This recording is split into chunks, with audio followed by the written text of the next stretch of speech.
is Angie Gomez. Welcome to my presentation on obesity and diabetes. I will be doing a presentation for working adults, about 20 participants.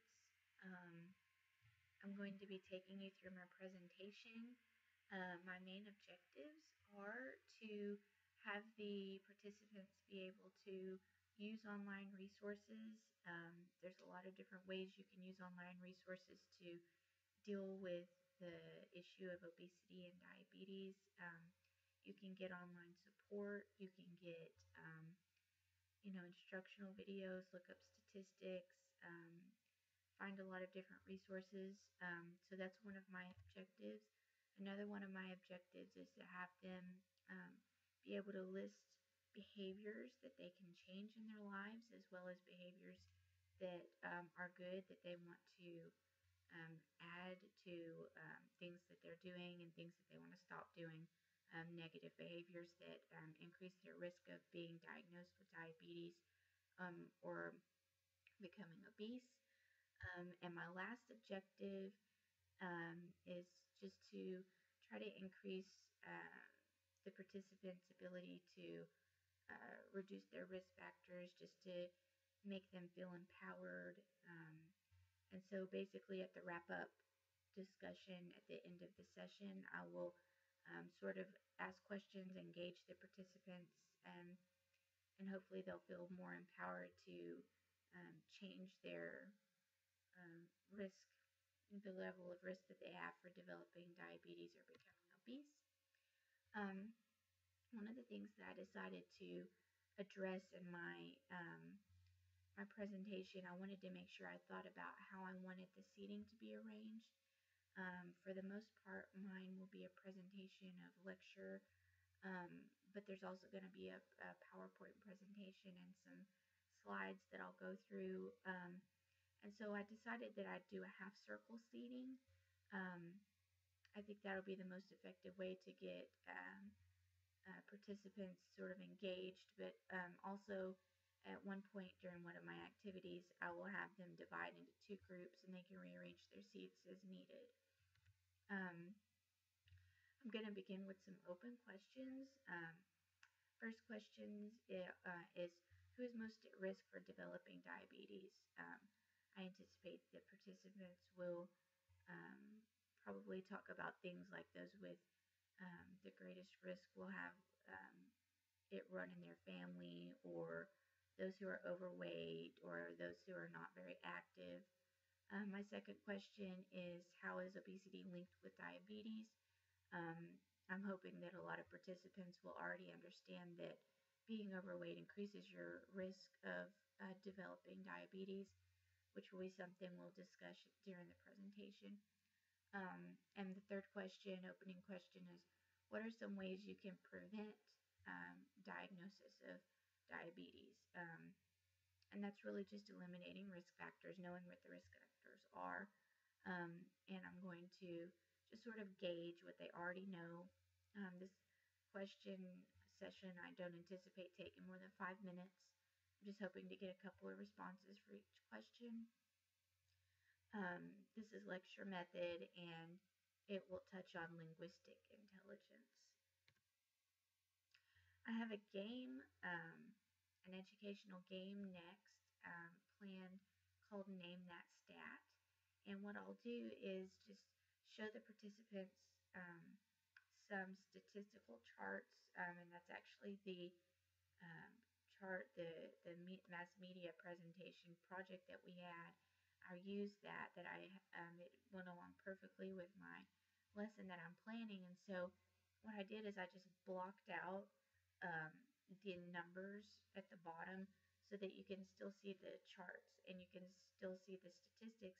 You just have to guess who is that statistic for, what age group, or how many thousands of people do these charts and graphs represent. And one of the ones I think is the most impactful is the one with the United States, and it shows that over time how the states have increasing numbers of diagnosis, represented by dark red, starting to cover the states. So that's that are the slides 8, and then on slide 9 that actually shows the complete chart with the numbers that they can then see if they guessed correctly. Followed by that will be my presentation. And the statistics name that stat game is going to touch on logical mathematical intelligence. It's not going to take up a lot of time, but I think it'll touch on when they can see the numbers and they can see statistics and can see graphs.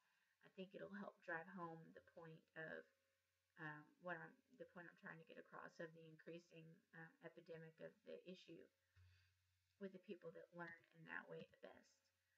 Um, During my presentation, I'm going to discuss obviously risk factors. That's one of the big things that I'm going to drive home during my presentation. All of the risk factors that are associated with developing diabetes and becoming obese. Um, I'm going to hopefully get a lot of participant feedback on what risk factors they know of, perhaps some examples of people that they know that have some of these that have affected them, physical effects of diabetes and being obese. Um, a lot of times the side effects of having the disease are not commonly known, such as the effects it has on your organs, the effects it has on your teeth and your bones, and a lot of those details that are not commonly known. I'm going to touch on those just to sort of paint the picture of how devastating diabetes can be on your body. And so, following that, I'm going to do a group scenario. This is a brainstorming session where I'm going to let the participants divide up into two groups. Each group will be given a different scenario of um, someone who has been diagnosed with type 2 diabetes.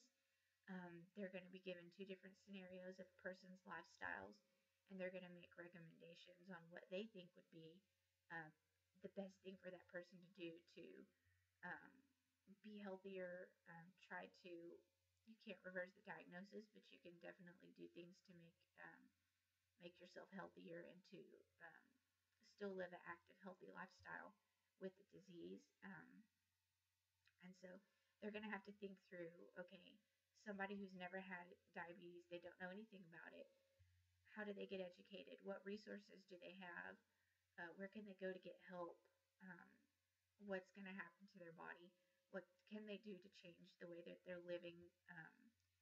And those type of things are what I'm going to encourage them to think through, ask them some questions while they're brainstorming. And it's really just to help them have a real life scenario that they'll have to think through as a group.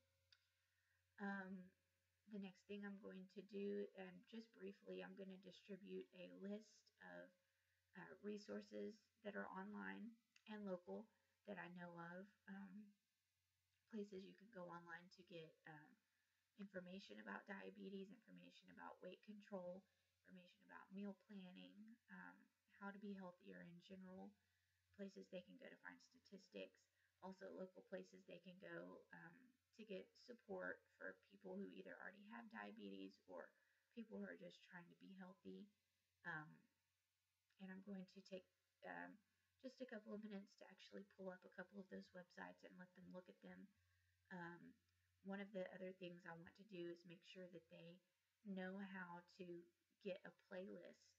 A lot of times people who are trying to become physically active, who never really have been before, can be encouraged by having a playlist. They can play music that they like while they're working out. And I think that'll also speak to people who have a musical rhythmic intelligence, so that they can see that music is something that they can incorporate into a healthy lifestyle. The wrap up discussion will be next. I've got a few questions to have during the wrap up discussion. The first one being, what was the most important piece of information that you're taking away from today's session? It'll probably be something different for everybody. I'll try to call on at least a few different individuals. I'm hoping that they will um, feel like they know more about diabetes, know more about the risk factors, feel more confident about knowing where to go to find help, being able to make a meal plan, choosing healthier lifestyles. The second question is, how do you plan to change your lifestyle based on what you learned today? Um, I'm going to ask people to volunteer to raise their hand if they feel like sharing.